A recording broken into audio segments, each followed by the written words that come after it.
It's time for Talkin Tauntauns, your Star Wars source at AIPTcomics.com. Hello and welcome back to another episode of Talkin Tauntauns. I am Jim Lahane, and with me as always is Nicole Herview. And with us is not JJ, as you probably gathered since I don't usually do the openings if he's here. But we do have a special guest because today we are doing our next jump into the Skywalker saga with Episode 8, The Last Jedi, the least contentious of all the Star Wars movies ever released. Nobody has ever said anything bad or negative about this movie whatsoever. But with us to talk about this movie is our old friend from way back in episodes 21 and 22, is the wordsmith of the Mandalorians himself, Mr. Abel Peña. Hi, everybody. Glad to be here.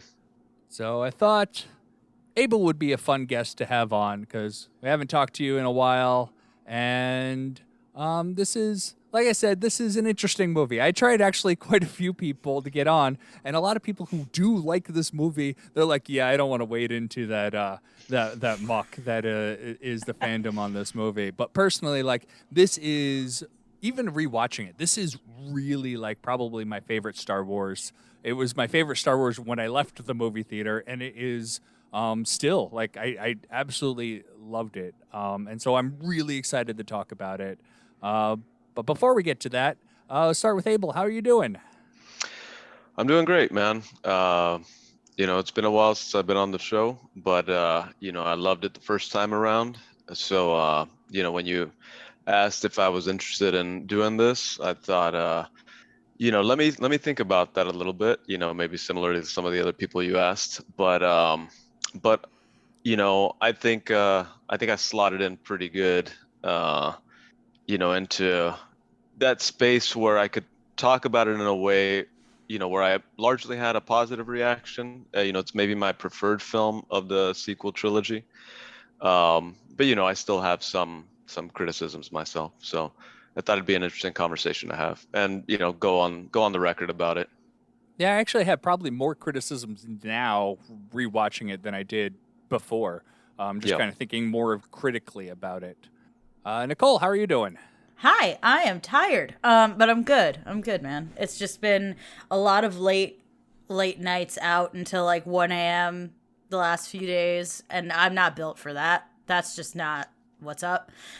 So she's just tired, Mainly, I went to a concert for one of the first times in a while. Yeah, and that was pretty dope. My first solo concert. Never gone to a concert by myself. And I was like, screw it, I'm doing it. Who was it? If you're into like pop punk stuff, I went to go see Mayday Parade for like the 27th time. Like, I'd see that band all the time because they're so damn good. But they were doing an anniversary show for my favorite album. That it's a long story, but basically the album came out at a really, really perfect time in my life and got me through a lot of stuff. So I was like, I can't not go. So I bought one ticket. Went for it. Had a couple really good openers. Magnolia Park, who I really, really like. And Real Friends, who I had never listened to them before, but now I love them. So that was just an all-around good rock show. It was great. It was really, really fun. I sang my little emo heart out. I was happy. I'm tired, though. Sometimes it's fun to just go by yourself. I had actually gone down to Vegas for a concert by myself just because, like, I wanted to go see Phil Collins. He is, like, my number one. And nobody else wanted to fly to Vegas for it. So I'm like, I'll go. Fair. I'll do it by myself. I don't care. Nice. Yeah, it was cool. It was cool. I was a little worried, as a 5'0" solo lady. I was like, I might ask security to walk me to my car later, but I just left before their second encore, or their second part of their set. I just was like, goodbye. So I was fine. But, it could get dicey, but it didn't. Yeah. So Yeah, I was in a venue that I absolutely love and go to all the time, so I felt pretty secure. If I was ever going to do it, I was going to do it there. It's Starland Ballroom in New Jersey. If anyone's local, it's the best. Shout out to Starland. I'm glad that everything went well and you had fun. Oh, yeah, good night. Had a great time. All right. Well, let's start talking a little Star Wars. Yes. Yeah, let's do it. Just breathe. Reach out with your feelings. What do you see? The island. Life. Death and decay that feeds new life. Warmth.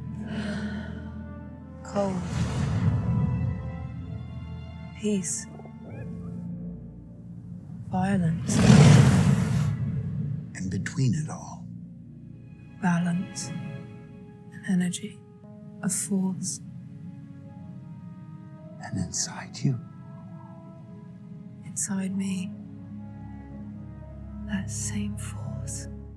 So released in 2017 after the Disney takeover of Lucasfilm, it is the third movie of the Disney era after obviously Episode 7, The Force Awakens, and Rogue One in 2016. And so we had another in 2017, released again in December of at the end of the year. We have The Last Jedi, helmed this time by Rian Johnson, who took over from The Force Awakens of J.J. Abrams. J.J. Abrams was still listed as producer on the movie, but it is unclear exactly what kind of role he actually had in story direction, because as we all know, when it came around to the final and third movie of the sequel trilogy, a lot of rewrites happened of the script when J.J. retook over. But we're not going to talk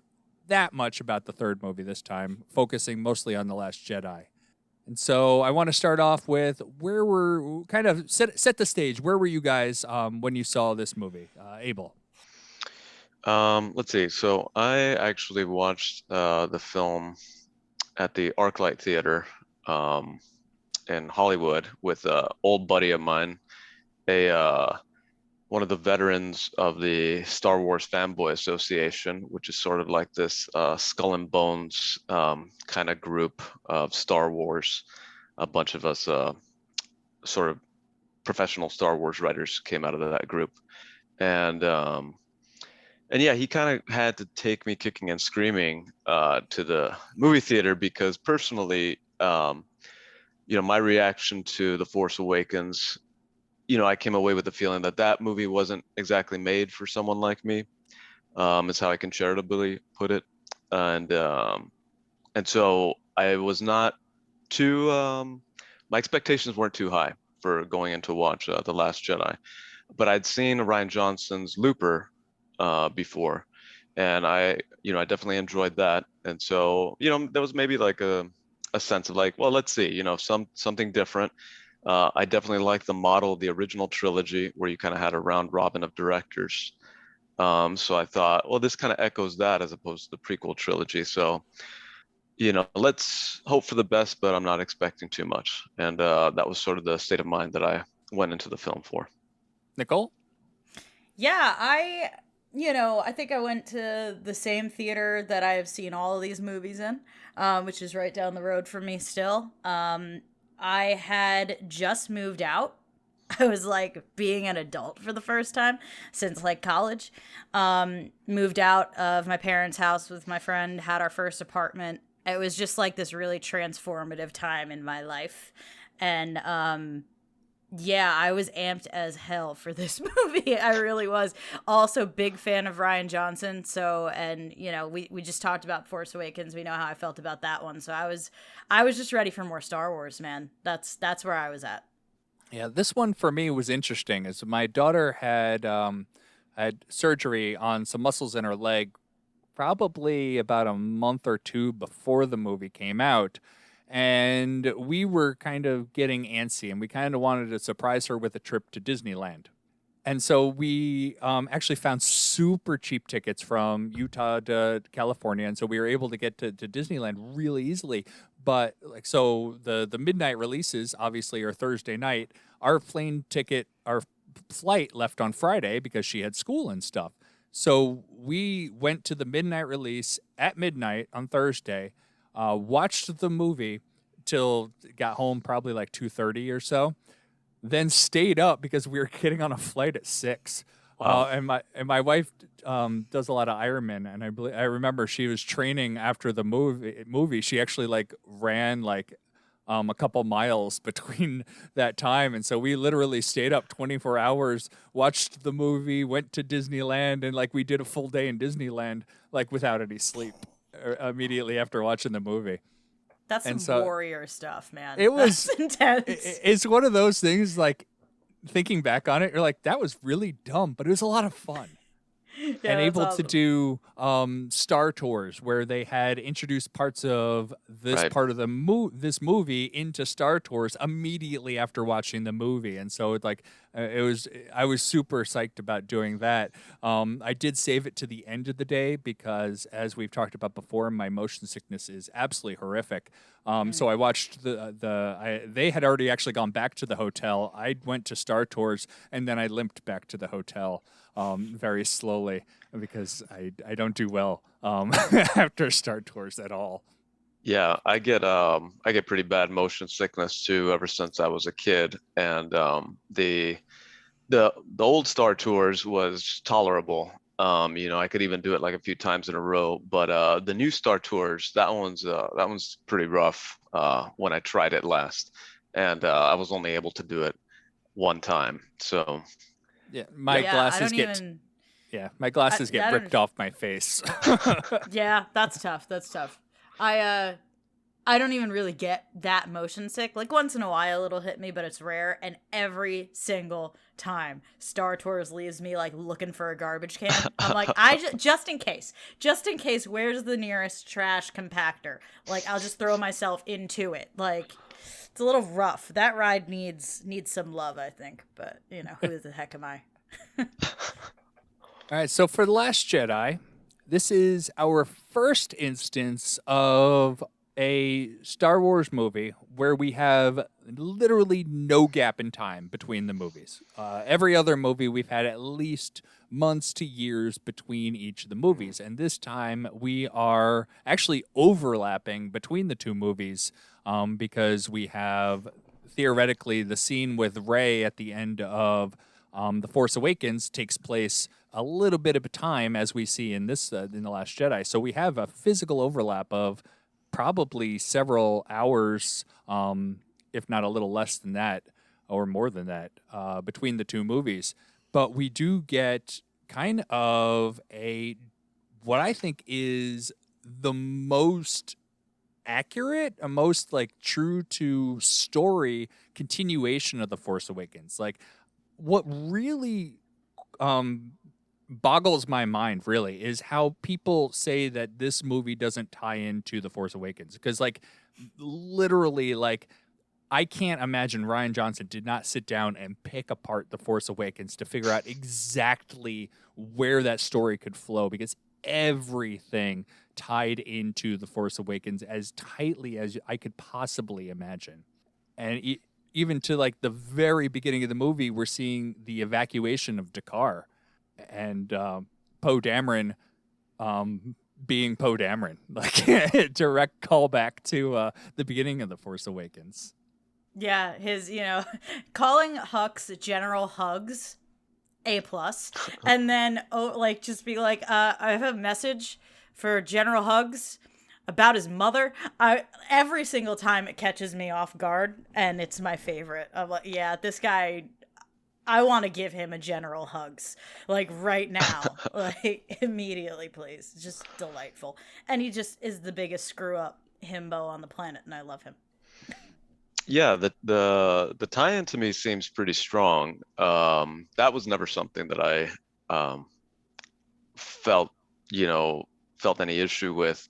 In fact, I thought Johnson understood exactly like what was being set up in The Force Awakens, and then he decided to make some decisions in terms of, okay, I'm gonna follow this one all the this thread all the way through, but these other ones, I'm gonna do some subversive stuff. And but I thought he understood very clearly what the trajectory was that was being laid out. There's definitely subversive stuff going on. There were like every expectation you had literally got turned on its head, and I think everybody realized it the second Snoke died. Yeah. Well, yeah. Yeah, I think that's a good point, and I think that might be why it's so divisive, right? Like, you either enjoy that subversion or absolutely hate it. I fall on the side of loving it, but like I kind of almost get the disdain in that sense. Like, if you just wanted more of the same, which is pretty much what Force Awakens was, right? It was just more of the same. This is not that. So if you were like a purist, I'm doing air quotes, I get why that would turn you off. But as someone who just wants to be entertained and loves Star Wars, yeah, do it, man. Like, just make it work. Just sell me on it. And that's fine with me, Yeah, I think Nicole nails it. The way I've thought about it in retrospect is, I think based on what your reaction was to, The Force Awakens, I think that has a direct impact on how much you liked The Last Jedi. I think those are very closely related to each other. They are for me anyway. Mm-hmm. Yeah, I don't think, you're in the minority on that. I think for a lot of people, that's the way it worked, which is, fair. I think for me personally, like, I enjoyed The Force Awakens coming out of it. Like, later I soured a little bit on it, but then upon our rewatch, I'm like, okay, I enjoy this. I really do enjoy it. And then like coming into The Last Jedi, like, it's not like I did enjoy it, but like I really love this movie. Like, I sat down and I watched it, and I enjoyed the heck out of this movie. Like, it was so beautiful, so funny. Like, there's so many just laugh out lines and actions that it's like, it's just one of those, like, I'm really enjoying it. Towards the end, I did have a lot of questions with the storyline going. Like, I don't know what the point of this was. Where was Ryan thinking the story was going? Because clearly, I guess I'll mention it now, where nobody responds to the call for help. Where was he going with this? Because clearly that thread doesn't really connect very well with The Rise of Skywalker, and it feels, I think that feels the most off for this movie. I know they wanted to leave it on a Empire Strikes Back down note where the heroes are at the lowest of their lows, but I feel like they could have done it in a better way to set up for whatever the next movie was going to be. And I like that bothered me a bit this time. But besides that, like, absolutely thoroughly enjoyed sitting through and just kind of reliving the movie. Yeah. And as someone who loves this movie as well, I mean, I will, little asterisk, my favorite Star Wars movie is The Phantom Menace, so what is my opinion worth? Not much, it's fine. But this is probably number 2. So it's worth, hey, your opinion's worth it's all good. As much valid Let's as go. everybody else on the internet. So pretty much, right? So take it for what that's worth. But even I, like, as someone who genuinely loves this movie and is able to look past those criticisms, I do have them. There are several jumps or gaps in logic, depending on which specific instance you're talking about, that I'm just like, what? Like, I love Admiral Holdo. Half of what she does, I don't understand. Like, half of it, I'm like, that doesn't make any sense. And even when Leia explains it, I'm like, she didn't want to look like a hero, but she's withholding information. That's dangerous. What are you talking about? That didn't love. That is one thing. That one I can respond to, because you have a insubordinate person in your clientele, and he's the one you're not telling. And that's fair. He is also the one who basically gets them all killed if you follow the plot thread of goofs. sending Finn and Rose, and they're coming back and end up not bringing the code breaker. So Yes. everybody this is Poe's failure. yeah, It's and- Poe's and- failure. and that's Which is sad, 'cause I So love I him. understand Holdo not giving him information because Sure. But who did know? And I wonder just that have too. questions. I just have questions. And then Yeah. she stays behind.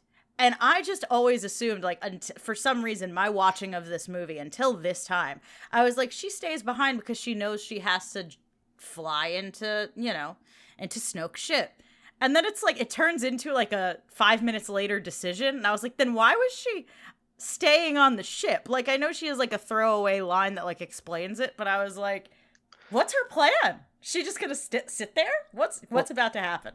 Because what Leia says to her, it's very much this understanding that Admiral Holdo is not making it out of this alive.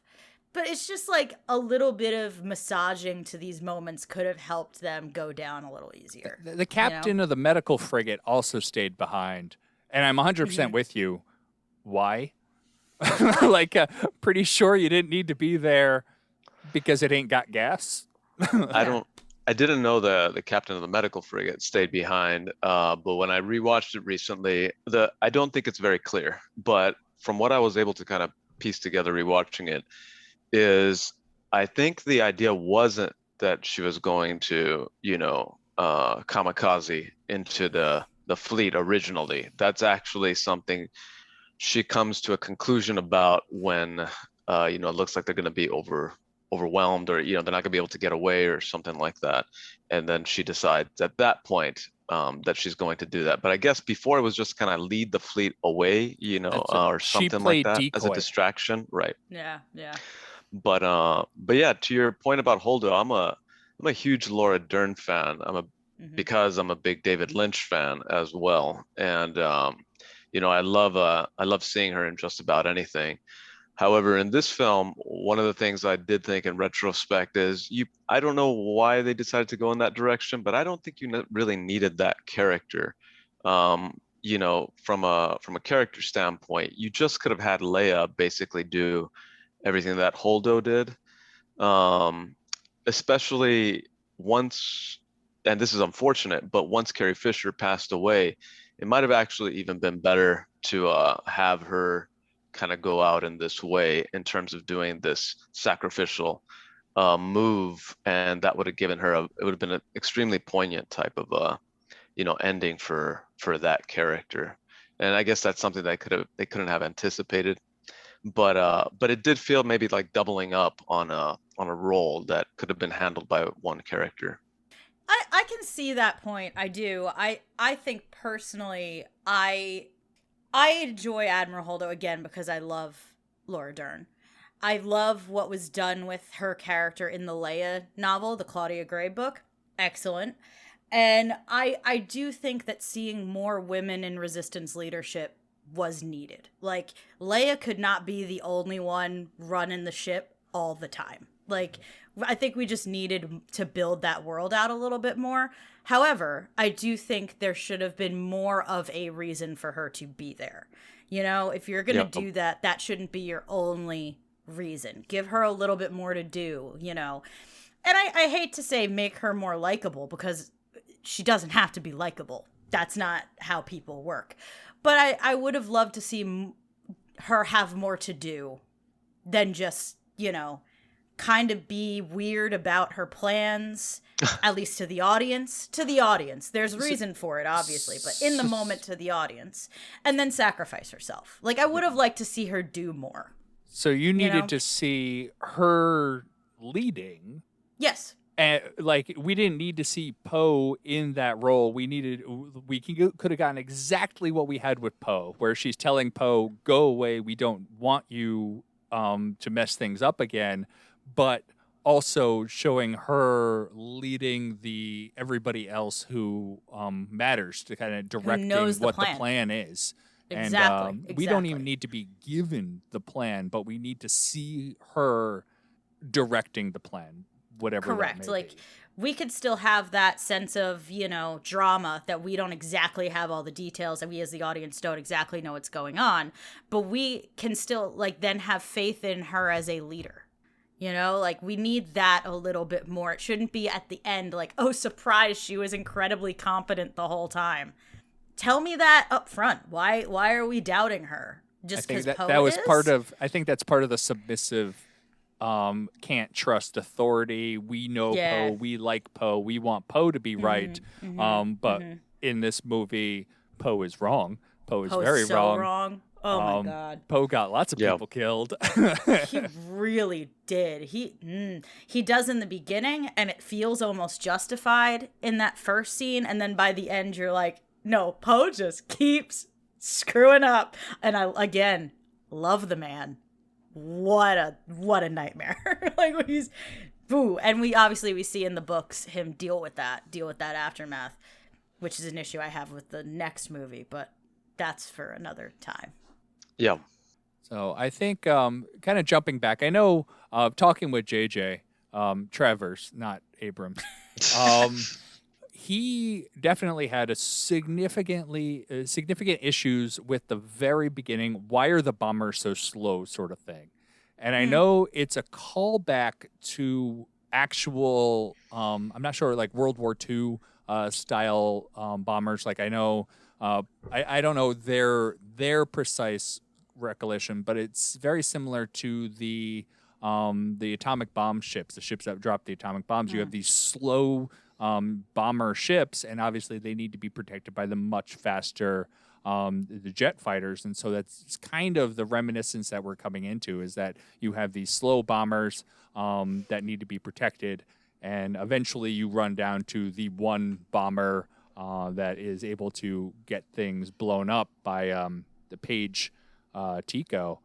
And I personally, I absolutely love that scene. You really feel for Paige trying to get this done, and then only to find out later how, and even during and before, how much Poe screwed up and that she didn't need to die, because it kind of questioned why did everybody follow Poe when Leia specifically told Poe to come back. She didn't tell anybody else to come back. I guess it's kind of one of my questions is why didn't Leia just kind of kick him out then? I would assume in the heat of the moment, chain of command stuff. I don't know. I don't have a good answer for you, and I think that's part of the issue. But that's my guess. Is it's chain of command nonsense. Yeah, I don't have a strong opinion about that. Yeah, I don't know what the answer to that is. But looking forward, I guess I'll bring up the elephant in the movie, Luke Skywalker.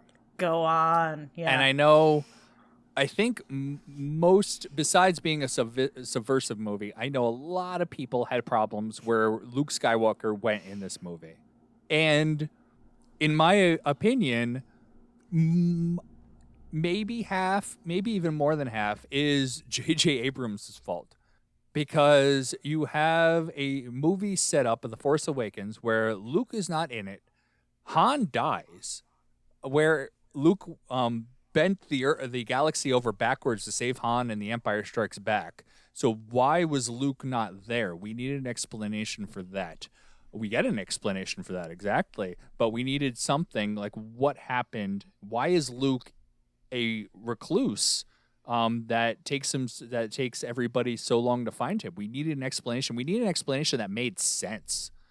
Mm-hmm. And so that's was left on the feet of Rian Johnson to kind of answer for us. And there's not many answers that would be, yeah, I just didn't feel like coming back. We needed something what happened to Luke to make him want to do this, to kind of recluse into nothing, besides the fact that Luke's had 2 Jedi teachers in his life, and both of them did this exact same thing.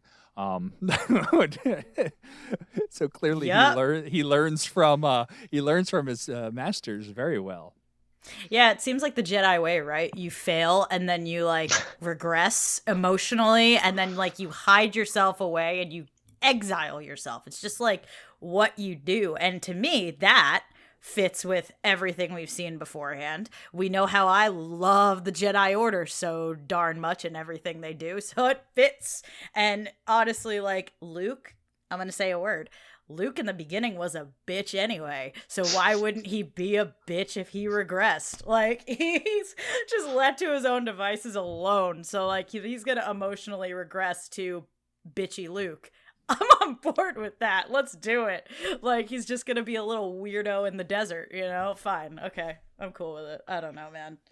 Yeah, I think I definitely saw it the same way in terms of it made sense. What Ryan Johnson chose to do with Luke was a perfect follow-up for what was set up in The Force Awakens. And even though personally I did not care for that setup in The Force Awakens, I thought, you're kind of hamstringed into going in this direction because otherwise it's not going to make much sense at all why he's abandoned his responsibilities to the galaxy, basically on a whim. I know in the expanded universe they had kind of done a version of this briefly. There was a book series called The Black Fleet Crisis, and in that, Luke does a similar thing. He does a retreat away from his Jedi Academy, but in that case, everything is hunky-dory. The Academy's going great. He leaves it in good hands of somebody else, and he says, I have to kind of do this thing. I understand now why Yoda and Obi-Wan had to kind of retreat from the world. And but it's a much more kind of it's a bit more mystical. It's a bit more spiritual.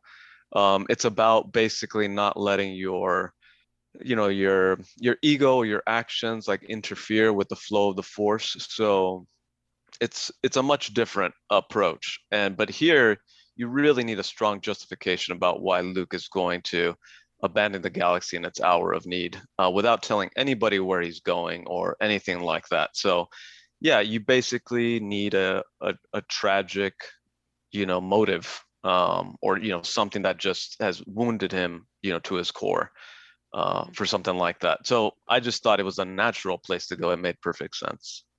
So I know, I'll bring up our co-host JJ. Another issue he had was the fact that he said Luke would never stand over Ben the way he did with the lightsaber drawn. And well, one issue with the movie is we never actually see that episode unbiased. We see it from Ben's perspective, and we see it from Luke's perspective. We never are allowed to see what actually happened, but I'm assuming their perspectives are what they felt in the moment. But really, like, Luke is not, like, based on the 3 movies that we've seen him in, he does act impulsively. Like Empire Strikes Back, that was entirely his impulsiveness. The Return of the Jedi, I'm pretty sure I watched him flip out on Vader and ended up chopping off his hand. Like, he does have this impulsive streak. Yes, it is to do what he thinks is right, and that's exactly what we have here. He's standing over his nephew. He wants to do something that's right, but he's not sure exactly what it is. But he stops himself, and he gets caught really at the worst moment of that decision. And we all have done it. We are all impulsive. We all do things or think things. But most of us are able to catch ourselves and like, wait, no, that's a terrible idea. Let's not do that. And he just kind of got caught at the wrong moment. And so, like, I understand Luke. I understand Luke fully. The older you get, the more regrets you're going to have because things you did do, things you didn't do, it just happens. You build up, you have a life, you build up experiences in that life. Some of it handle it better than others. Luke's not handling it very well, but that's what you have. Yeah, I bought into it. I bought into it all the way, and I especially like that they showed it from, multiple points of view. The truth depends greatly on your own point of view. And the critical difference, I think, is, Ben/Kylo was seeing things from his point of view of maybe being like, a scared teenager or whatever he was at the time. Um, and Luke is looking at it from the point of view of, and Kylo still wasn't sure, which way he was going to go, at least from his own subjective experience. Whereas Luke, when he was telling the story, he said, um, no, Snoke already had a hold of him. And that was why I considered that extreme an action. And so, when you see the two different points of view that way, it just makes sense about why each of them would internalize it in a much different fashion. Luke, I think his telling of the story has a little bit more nuance, um, but He's Kylo's is just also he's also going to tell the story that makes him look the best in the light. Like that's personal bias. We always do it. Like we want to right, make but ourselves it look sounds best. reasonable. Yes. Right. It sounds reasonable. Whereas Kylo's his is reasonable in the sense that he's a kid and he was a scared kid, and so it's like, yeah, there's no justification for you wanting to do this, to me. Um, so anyway, I think it just makes sense in that respect. Yeah, I agree. I think it's really interesting that we get to see this moment 3 times. The first time Luke tells it, it's clearly like he's hiding something, and I think we all kind of knew it. Second time we get Ben's side of the story, which is obviously kind of devastating if we believe his perspective, which is true to him. And then the third time, Luke kind of admits, okay, this is a little bit closer to like what happened. This is how I screwed up. And I had one moment of weakness and tried to pull back immediately, and it didn't work. And over and over again, we see Luke lash out and pull back. And this time it really bit him in the you know what. And I think that's the closest to the truth, but I agree that I don't think we'll ever know exactly what happened in that moment because emotions were so high. Both of them were afraid, so their judgment is clouded. I think it's fair to say that, like I said, that last version is the closest we're going to get to the truth, but I think there was fault on both sides, and Luke knows that, you know? It's unfortunate. The whole thing is an unfortunate 10 seconds of both of their lives that the effects carry through forever, right? Yeah. But I think, Jim, you're definitely, on point with what you're referring to in terms of, we all make these kinds of mistakes. And, Luke is at a low point. It just makes sense to explain that he had a moment of weakness, and that was him making one of those mistakes. Under different circumstances it might have been normal. It just happened to be that it was with this nephew of his that was going to become the next Darth Vader, what have you. Yeah, you also had Ben at that time, like kind of pull in real world analogies. We have our media that people get their media from everywhere. The right side, left side. You also have the extreme left and the extreme right. And we have Ben basically getting his media from the extreme right, nonstop whispering in his ear all the time. Like, eventually that's going to have an impact. And that's what Luke saw, is this kind of this brainwashing effect of Ben. And Ben didn't see it that way, obviously. He just saw his beloved uncle basically try to kill him. Yes. And that's going to leave a scar, I hear. Yeah, or several. Yeah. I mean, that touches me quite deeply. I don't have any children of my own, but I, grew up very closely with my nieces and nephews. And, we've, with a couple of them, I've kind of touched upon this scene, with them. I think there was a meme that circulated that was something like, oh, I'll definitely try to save my father, but my nephew, he's got to go, and just, of course, I would never, that'd be impossible, right? But that's what, for me to kind of even think about doing something like what Luke is doing in this film. But, I think it's also you want those dramatic moments in your films, right? You want the conflict. And so, you put Luke into a position where it's an ultimate conflict, that kind of scenario. And Yeah, I mean, I was happy with the way that it was handled. That kind of Rashomon style effect. I thought was a nice touch. Fully. Yeah, that's like I said before, Luke in this movie, like, really made the movie. Like, you had two storylines, three storylines, really. You had Luke, you had the fleet, which the fleet almost took a back seat through most of the middle of the movie, and then you had the Finn and Rose storyline, which also got a lot of people angry because their mission fails. It fails spectacularly, and it's quote unquote pointless. Actually, I really had to go to the bathroom first time I saw the movie, and so I missed a boy. big chunk in the middle of that the Finn and Rose part. You didn't miss much. Yeah. Yeah, That's it. it's yeah. I don't know, man. I get why you had to do that because that leads to the failure, right? Like otherwise, it gives you the opportunity to have that failure happen, but Canto Bite stinks. Like just like as a whole, that whole casino thing, I'm not thrilled about. I like the animals. I like the fathiers, I think they're called. Those are cool. But like, and I love Finn and Rose as characters. I really do. I'm just like, can we do something else? Like, it just didn't need the time that it took. It was like, if we just could have had Maz do it. Like, do the code breaking. Like, what are we doing? Maz's cameo was so weird in this movie. So strange. Like That was another one of those questionable decisions on my part. Like, did they feel like they needed to have her in the movie, and that's where she came from? Because it's interesting. Yeah. That's what it felt like. Yeah. That or someone would have. I don't even know that anyone would have made the connection. Like, why couldn't Maz do it? Because we don't know that's in her skill set until she's like, yeah, I could do that. And I'm like, great, then do it.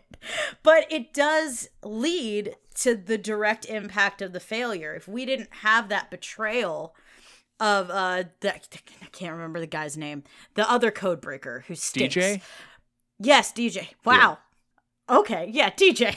If Was DJ that the Benicio del Toro character? Yes, Yeah, exactly. DJ. Who I love also, by the way, but Great, I love the great. actor. I love the actor. Yeah, He's he's a great actor. yeah. If DJ didn't betray them, they like the First Order would not have the information about the escape pods and would not have started firing on them. They wouldn't have had the losses, and that initial like evacuation plan would have been successful, and we never would have gone to Crate. Sure, okay. Can we get there a different way? It just like it felt so convoluted and so muddy. It was just so muddy. And yes, I understand that on my like fourth watch of like why we did this, but it felt like just a detour that we didn't need, and that execution I think is faulty. I think that's where the issue lies. For sure. I mean, I think a lot of that just felt pretty superfluous. I think part of it was to create daylight between the relationship between Finn and Rey. I think you needed to do that just because of the direction that. Well, I don't know. Depends how much they knew about where the story was going, but it seemed to me that I've jokingly referred to the Force Awakens setup as like Twilight in space.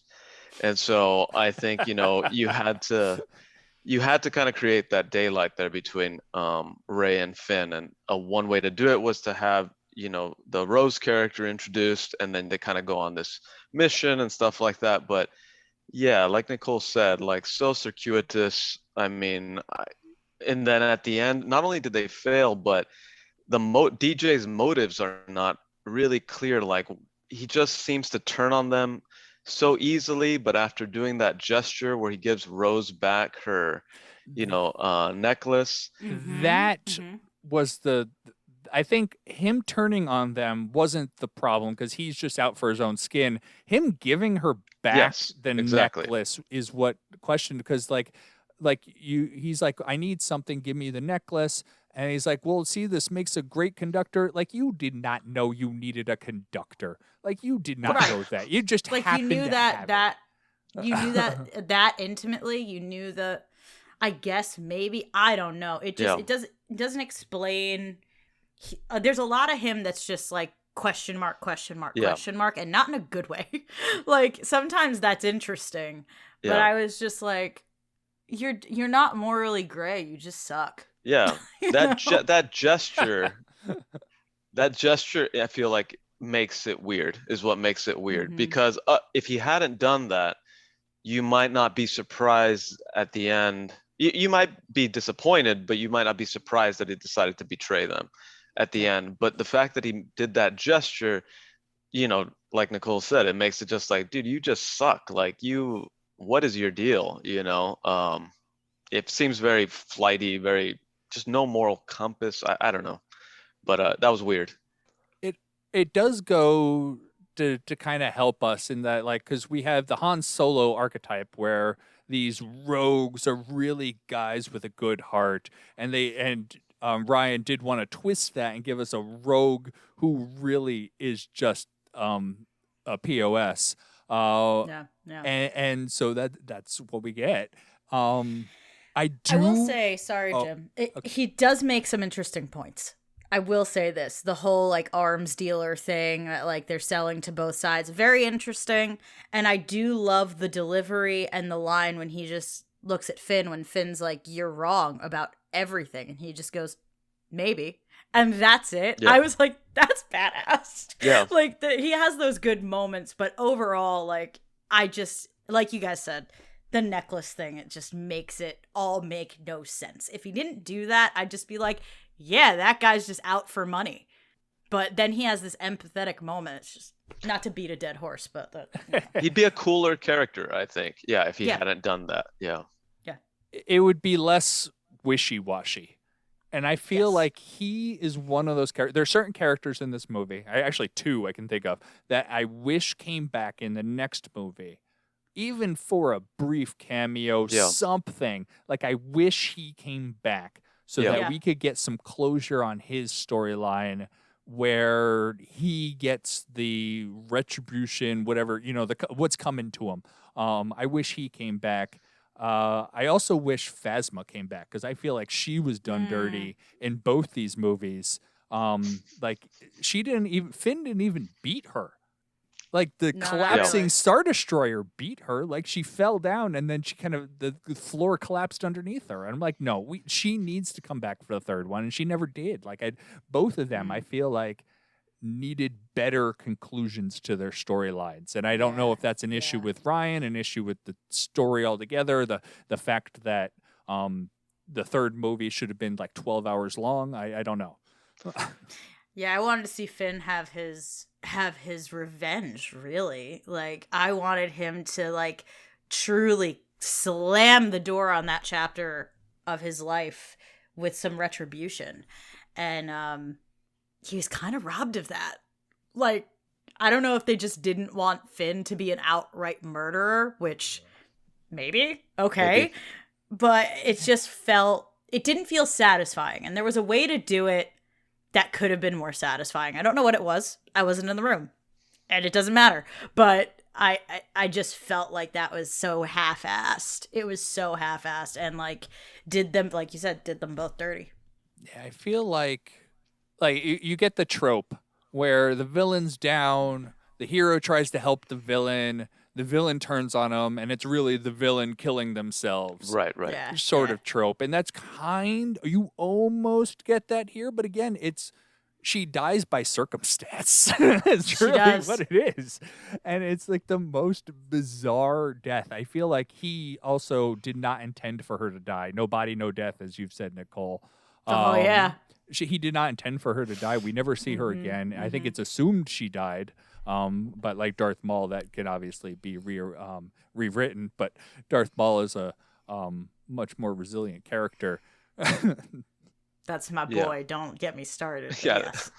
Yeah. If Darth Maul could get chopped in half and survive, I think Captain Phasma could have survived that fall as well.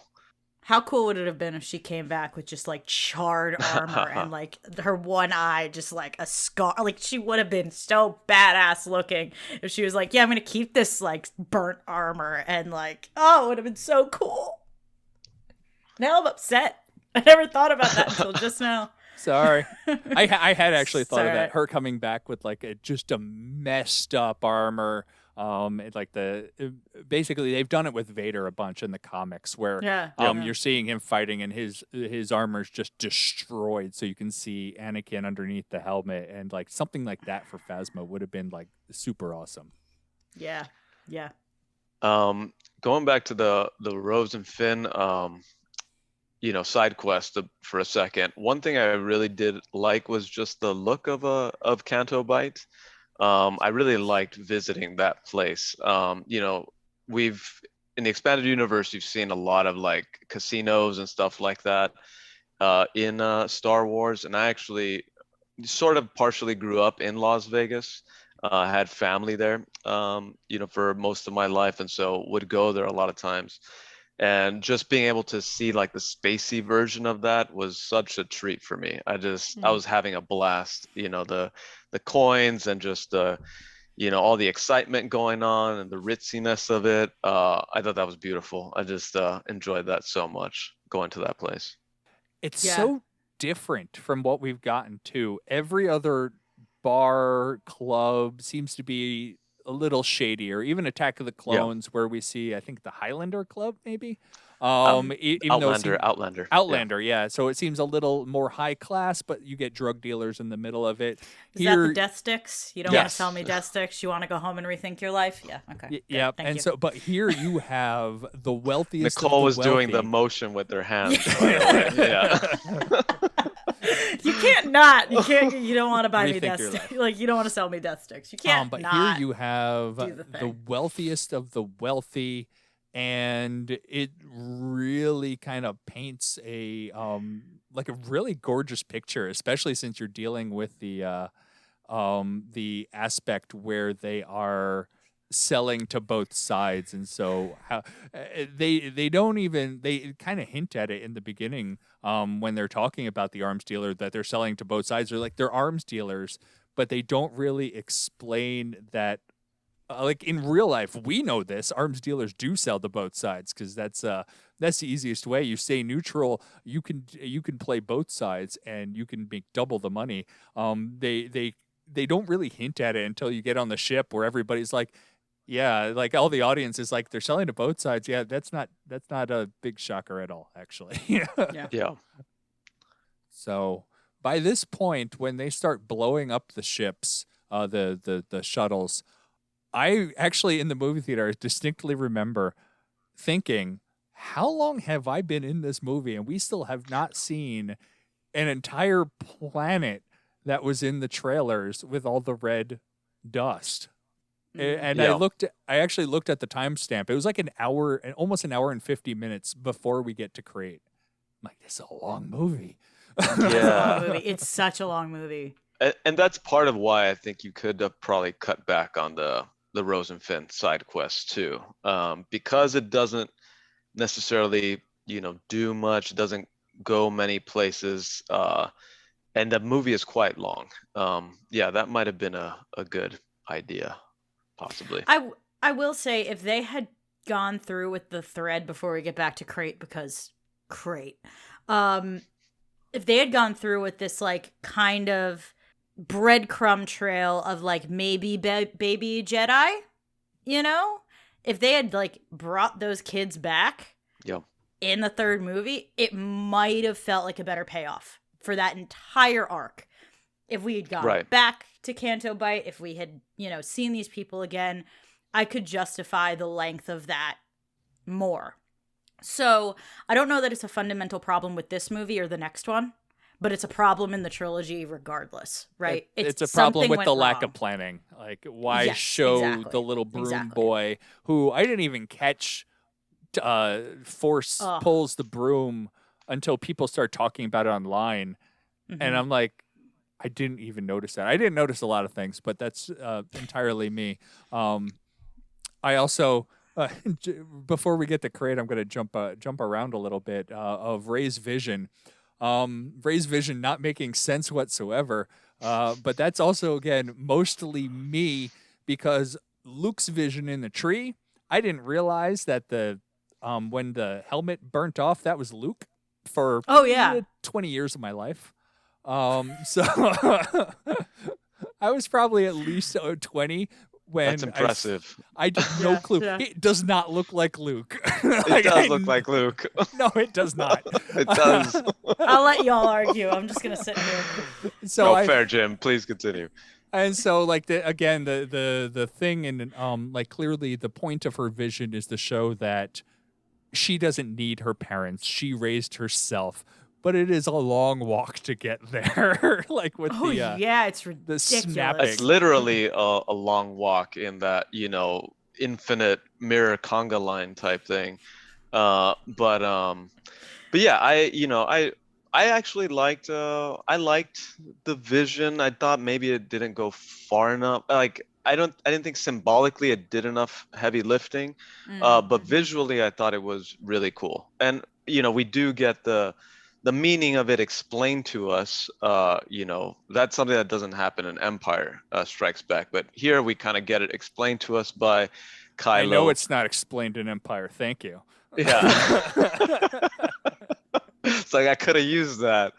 But yeah, I actually quite like. I don't know if we're going there yet, but I do quite like the idea at that point that Rey did not, that she came from nothing or nobody. That really worked for me when I heard that. Me too. I listen. I got feelings about the next where we go from there, but just the Rey nobody thing, they sold it so well. I think that's why the third one fails more than you. I would agree. I would can't. agree with that. Yeah. Personally. So Yeah, it's. yeah, before we even get to the third movie on this topic, I had explained that she could have parents of note because where do we get the information that she is a nobody? We get it from Kylo, who specifically says, "I read it in your mind." So he is not giving us any new information. He does not know. All he knows is what she knows, and she thinks that she was abandoned. So that is where this entire information came from. So in the context of the story, I had said it before that she could be somebody, but the Rey nobody idea that anybody could be a powerful Force user is really, I think, where this whole situation had started from. We didn't want another family member, a lineage per se. We wanted somebody who represented anybody. A kind of like harken back to the original trilogy where Luke was nobody to begin with. Right. Yeah, so two reactions to what you just said, Jim. One is that I definitely agree. I thought they can definitely justify, going in another direction with this because the source of the information is unreliable. And back in the Empire Strikes Back days, that was the same debate, right? It's like, is Darth Vader telling the truth about Luke being his son or not? And there was an open debate about that, and there were no clear answers until it was resolved in Return of the Jedi. So, I did feel that was a scenario that could turn out, that way. That said, I do also think there's a kind of rule of cool type of, force at work, where I think the cooler thing would have actually been, or at least more meaningful, I think, would have been to have Rey not be linked to any kind of dynastic, legacy. And part of the problem that I have with going in a different direction with that is because I think it misunderstands fundamentally what George Lucas set up with the prequel trilogy. So whereas I think the original trilogy was movies about kind of the big picture good versus evil stuff, with the prequel trilogy what you have is a series of political fables. And that might not be kind of everybody's cup of tea, but the idea there is that democratic institutions have to be protected. And so if you have somebody who essentially ends up with one of the most powerful roles in the galaxy, and they are, however it comes about that they have that power, they are part of this dynastic legacy of whether it's the Palpatines or the Skywalkers, and in this case literally both. I think that that's a critical misunderstanding of what the prequel trilogy was trying to say about how democracy has to be protected. It's a really interesting point, and I had never thought of it that way, but you're absolutely bang on.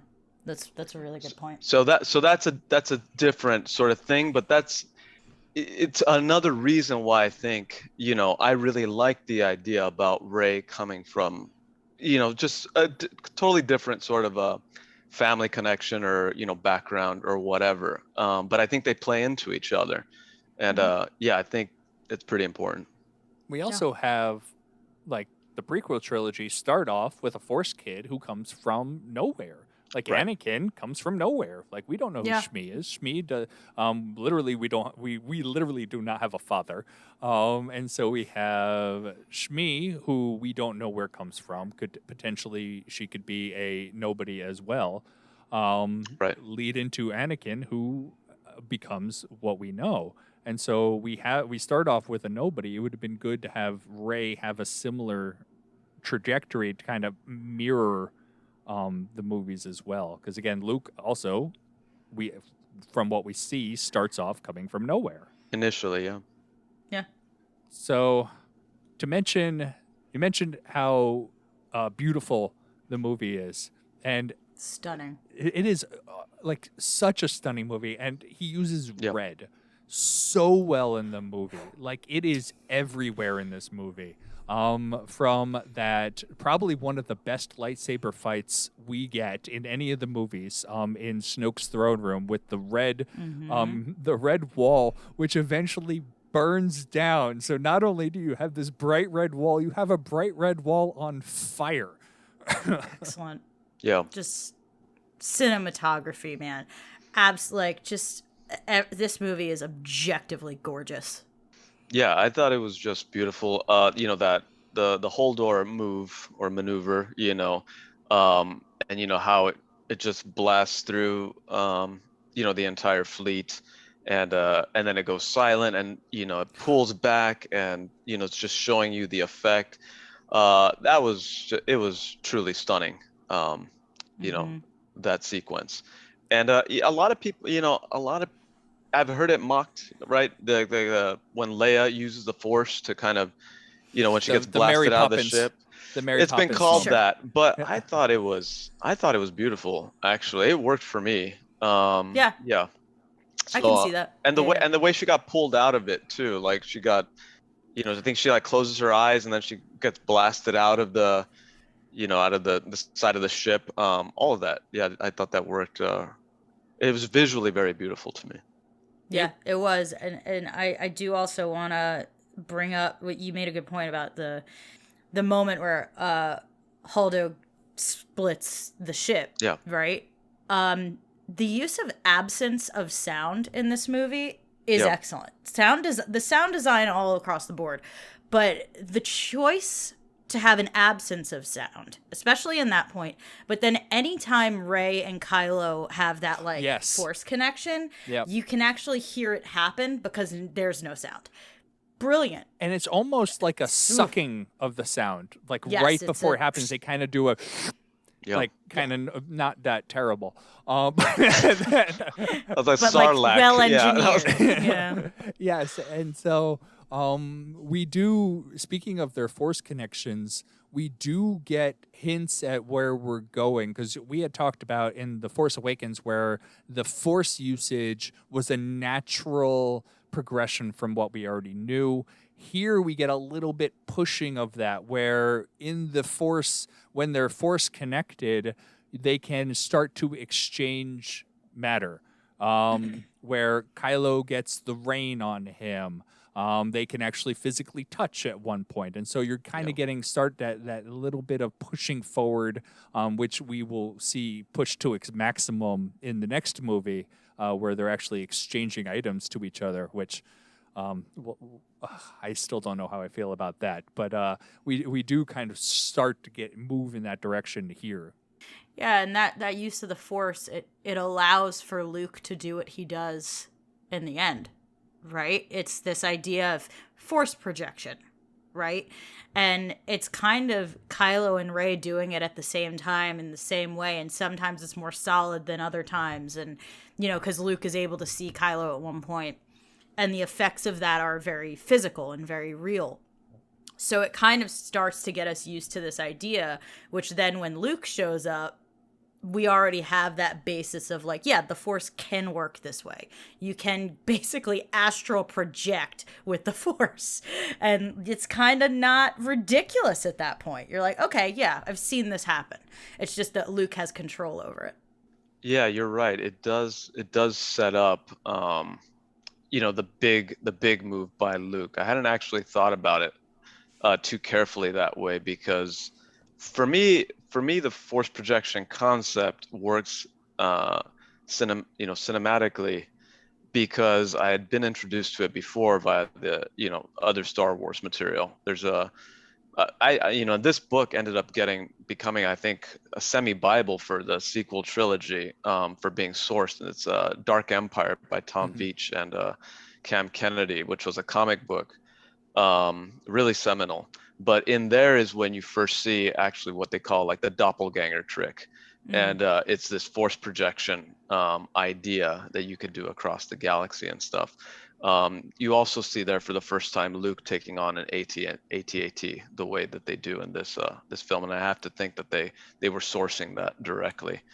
But yeah, that does make sense. I hadn't thought about it that way. The way I thought about the interaction between Kylo and Rey was sort of, I felt it was sourced from The Empire Strikes Back, the way you have Darth Vader and Luke talking to each other after their duel. It's kind of like building off of that, I felt, visually, and I guess, just in terms of how the Force can work when two people are very closely connected. Yeah. Another interaction of theirs that I feel never got paid off was the ripping of the lightsaber in half. Ooh. Yeah, I agree. That was one of those. They specifically remember hearing that when they were writing stories between the books, the only thing Rey couldn't use was the lightsaber because it was ripped in half, and they would deal with it in the movie. Never dealt with it in the movie. That still annoys me. But Yeah. moving to Crate, probably my favorite landscape, especially as a geologist. I flipped. And I had talked about this on previous podcasts, because red salt is an actual type of salt. And so I got so excited when I saw it. I'm like, oh my God, it's Sylvite. They actually used red salt. And they even do science. They tested it and oh, it's salt. And Science in Star Wars. Can you believe Love it? it. Yeah. Love that. But the reminiscent, we literally have the Battle of Hoth brought back here, where you have, instead of the regular AT-ATs, gorilla walkers, I think they were called, because they look like so cool. They're walking on their knuckles. Yeah. And So dope. And you have now, instead of just a stark white landscape, you have a stark white landscape that kicks up red dust. This is where you're getting that visual, that chef's kiss moment, because it is so gorgeous. That whole battle, and then Luke walking into it, and the Luke Force projection. I didn't realize it at the time, but it is projected to the audience. Haha, pun on words. That it's not him. Yes. Because in several ways. He is so much younger when he projects himself, which is hilarious in its own right, that he is projecting himself looking younger than he actually is. Gotta look good. Yeah, for my final gotta exit. look nice. But also, that may have been the Yes. last time he looked at himself. He lives on an island. That's may not You're have- right.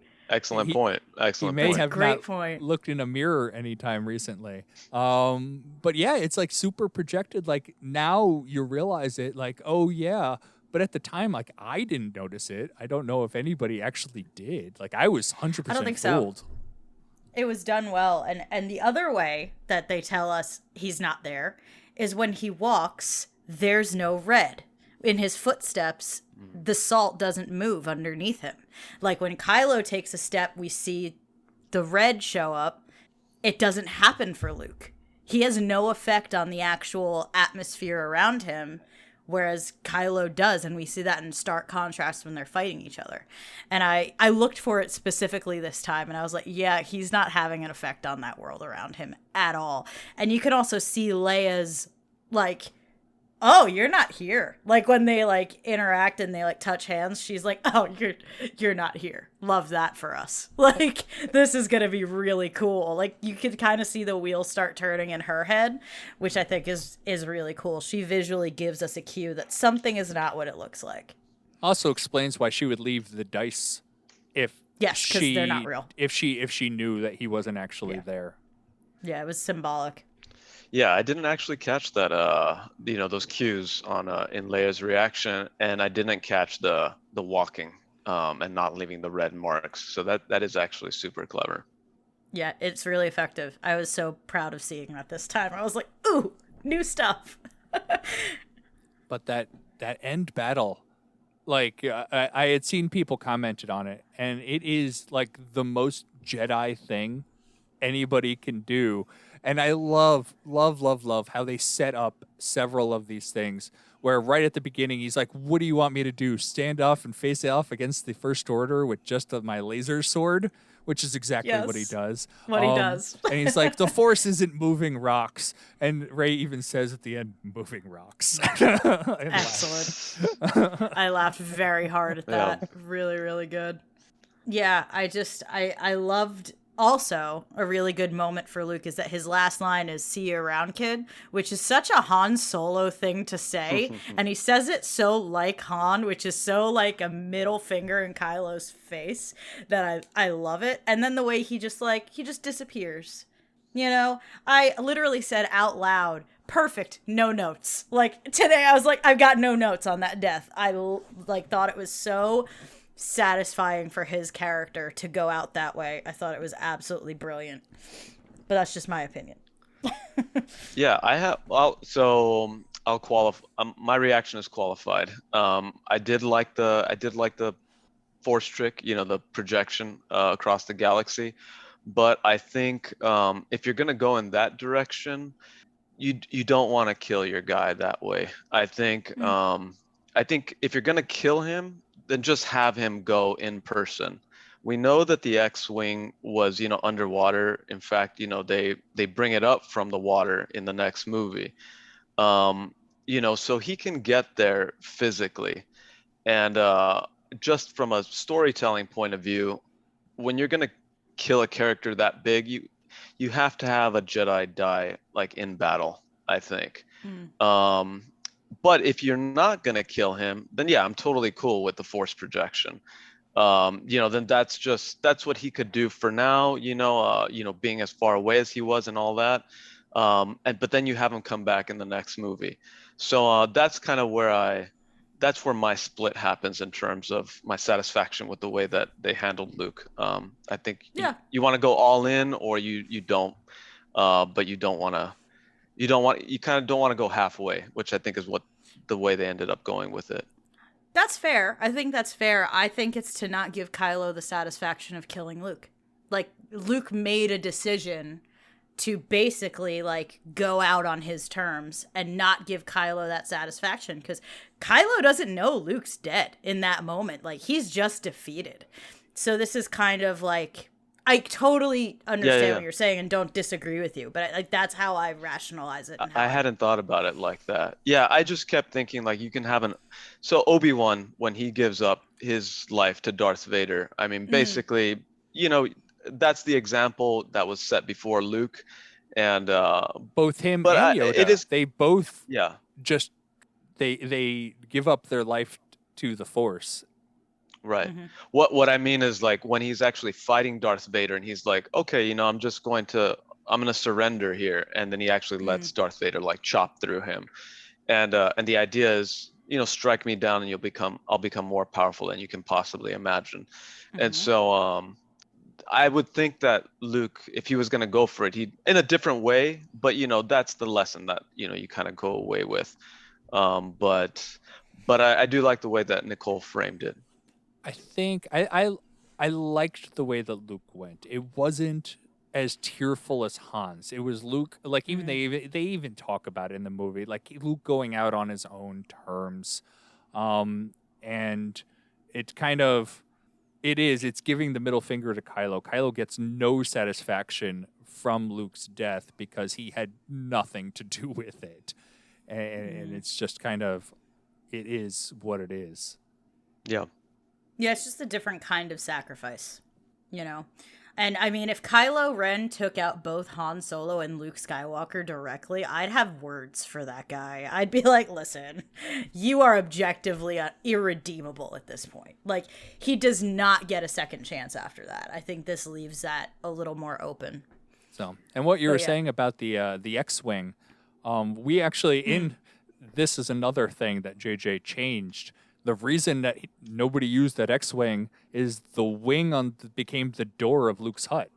One of the four wings is specifically Luke's door, which in the next movie was undone. But you can kind of see when it's underneath the water, it is missing one of its wings. Okay. Oh, I never knew that. That's interesting. Yeah, that is interesting. I hadn't noticed that. I think you could finagle it. You kind of get the nuns to like, hey, like help me get this, wing back on there. Or I mean, you could even have something like, Lando or Chewie like kind of come in, and kind of get Luke to Crate. I think there are ways to get him to the planet physically. Sure. Yeah. So, is there anything else? Like, I know. Again, we didn't talk about Rey all that much. I do love Rey in this. I do love Rey in this movie. I do too. She is acting. Daisy Ridley is acting her butt off in this movie. Like she is all 100% there, and like just the entire scenes of her training with Luke are absolutely astounding. I really love it. I love just watching her on screen because she like kind of pulls on your heartstrings that like I'm just trying to do what I know best. I need your help. Like, yes, I'm telling you that I am bringing word from the resistance and Luke knows that is total BS. Like, but why are you here? And she's like, I need help. Like I need somebody, and like you believe her, like you feel for her, and that's all she is in the movie. She's just going from person to person. Like Luke's not going to help me. I'm going to Kylo. Kylo will help me. Kylo's not going to help me. Like I need to help myself, and that's kind of like you get the trajectory of like her going from Luke to Kylo to like being like these people are not going to help me. I need to figure something out on my own. Yeah, she's so determined and badass in this movie. Yeah, I love Daisy Ridley's performance. She's, like you said, super, remarkable acting, extremely charming. I think she does, wonders with the role. I would like to see more arc for her, and that might be like in the overall trilogy, more so. One thing I think, so let me see if I can figure out how to tie this together. So I think one of the cool parts of this movie is when Yoda visits Luke and, he's kind of giving sort of his perspective on, trying to help him get back on track and stuff. And one of the things that he says to Luke is, what does he say? Is they are what we are. They are what we.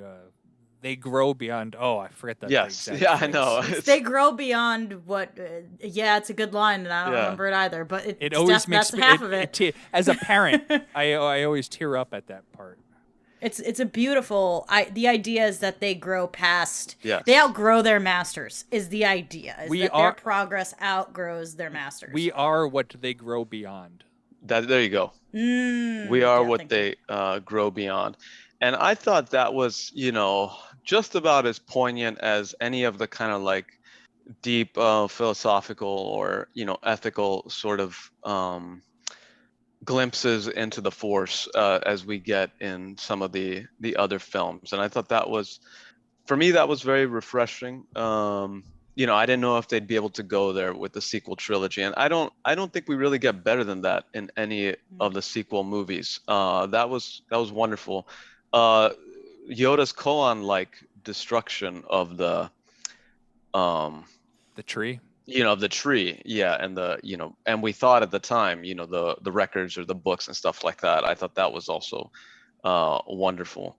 And so here was my experience as I was watching the film. Like I said, I went into this film being like, I don't know if I'm gonna be on board with this. And after all that stuff, I was like, hey man, this is getting really good. I'm really on board right now. And then you had Rey and Kylo, kind of joining for they kill Snoke, and that's when I was really like, oh my God, they're going there. Like, I was like, no way, they killed this Emperor wannabe, and now they're like, fighting together against these, these other soldiers or troops, that are around there. The Praetorian Guards. Praetorian Guards, and like you said, it's beautiful. All the red, and they're fighting back to back.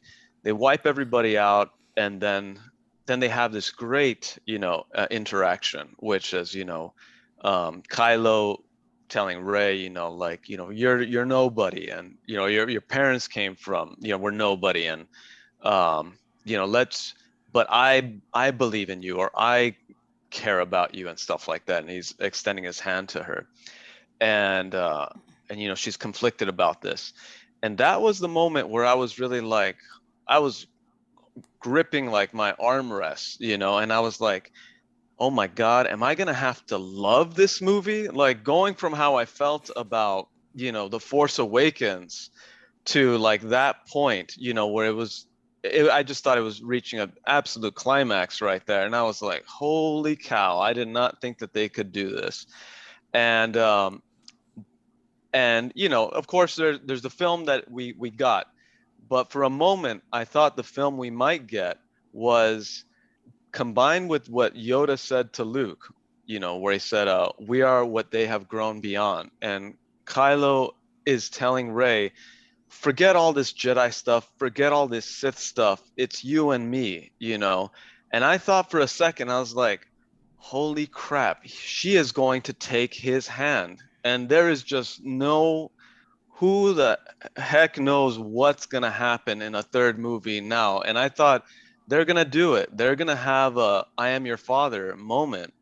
And this is going to blow people away. And then they pulled back from that, and I was like, oh God, man, like it was right there. Like what explorations could we have had about what does the Force mean? Like, where did we go from here? How do we build a new Star Wars and a new conception of, how good and evil are supposed to work and how they relate and what is good and what is evil and all that stuff. And I thought that was all right there, and they could have reached out and grabbed it. And in the end, that's my maybe major wish. That's on my wish list for what might have been with the Last Jedi. So but up until that moment, I was like, I was just about ready to pull my hair out. Just I thought it was unbelievable.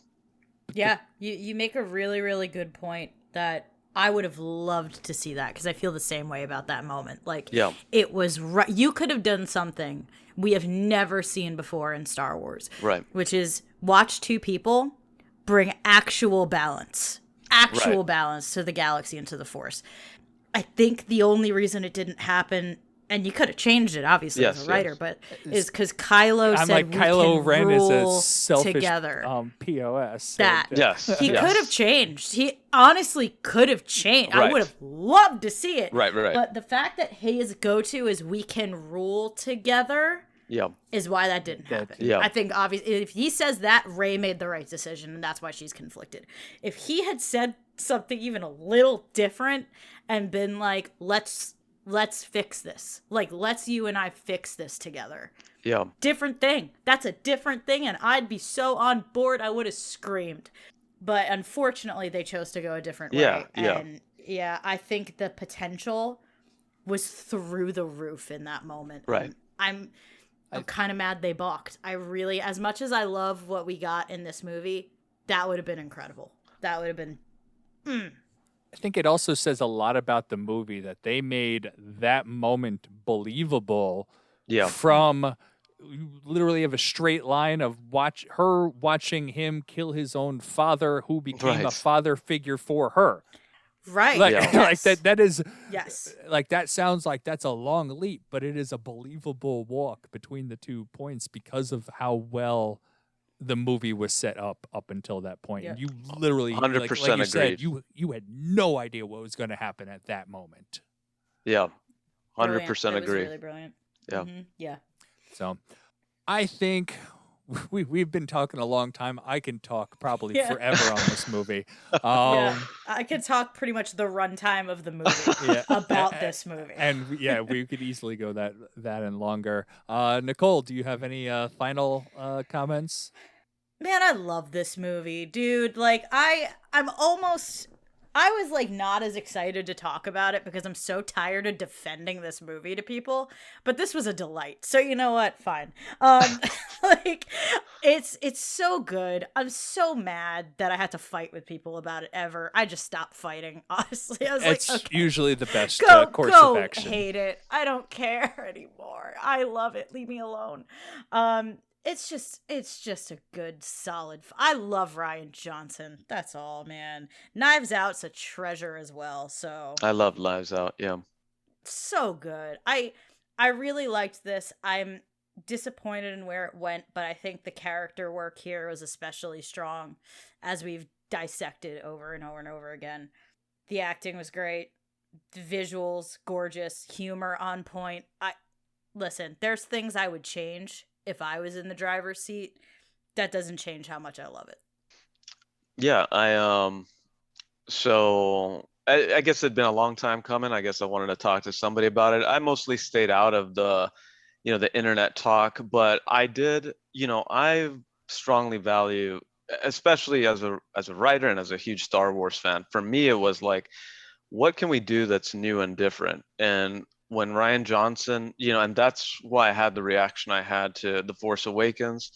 And that's why I feel was a big part of the reason I had the reaction I did to what Rian Johnson did with The Last Jedi. I just thought he was really trying to stretch it, really trying to do new things. And it felt just like a breath of fresh air. I was like, thank God somebody is trying to, grow Star Wars. And so I I was quite shocked, when I saw the reactions coming through the internet and the fandom, that just seemed so upset. And I was like, okay, I don't really understand. I don't understand where Star Wars is going at this point, if this is the reaction that people are having. And I just mostly stayed out of it. But this was an absolute pleasure to talk about with you guys, Jim and Nicole. Yeah, definitely, and we're super glad that you were able to come on with us, because like I've made no qualms about it that this is my favorite Star Wars movie. I've said it several times. I know Nicole's conversations on the internet are similar to mine, where people were like, or like in person, like, oh man, don't you agree that was a terrible movie? And my response usually shuts them up, because actually that's my favorite Star Wars movie. So how are we going to handle this conversation? Yeah, where are you going to go now? Yeah. What's next? What's your next point? Go on.